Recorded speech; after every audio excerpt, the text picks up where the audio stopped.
ತಂದೆ ತಾಯಿಗಳ ಋಣವನ್ನು ತೀರ್ಸೋಕ್ಕೆ ಇದೊಂದು ಅವಕಾಶ ಇರ್ತದೆ.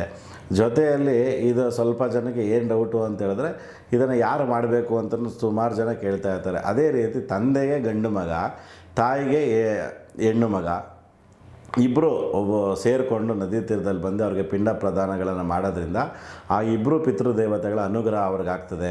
ಕುಟುಂಬದಲ್ಲಿ ಅಭಿವೃದ್ಧಿಗಳಾಗ್ತದೆ. ಎಷ್ಟೋ ಜನಕ್ಕೆ ಅಣ್ಣ ತಮ್ಮಂದಿರು ಯಾವ ಥರ ಅಂತ ಹೇಳಿದ್ರೆ, ಹುಟ್ಟುತ್ತಾ ಅಣ್ಣ ತಮ್ಮಂದಿರು ಬೆಳೀತಾ ದಾಯಾದಿಗಳು ಅಂತ ಕರೀತಾರೆ.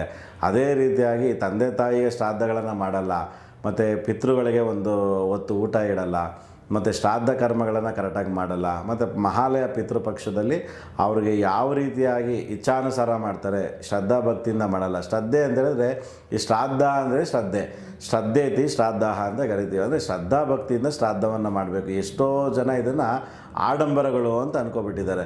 ಅಂದರೆ ಹಂಗೆ ನಾವು ವರಮಹಾಲಕ್ಷ್ಮಿ ಹಬ್ಬ ಮಾಡ್ತೀವಿ, ಹಬ್ಬ ಹರಿದಿನಗಳಲ್ಲಿ ನಾವು ಯಾವ ರೀತಿಯಾಗಿ ಡೆಕೋರೇಷನ್ ಮಾಡ್ಕೊಂಡು ಹಬ್ಬಗಳನ್ನು ಮಾಡ್ತೀವೋ, ಶ್ರಾದ್ದನೂ ಅದೇ ರೀತಿ ಹಬ್ಬ ಆಡಂಬರಗಳಿಂದ ಮಾಡ್ತಾರೆ.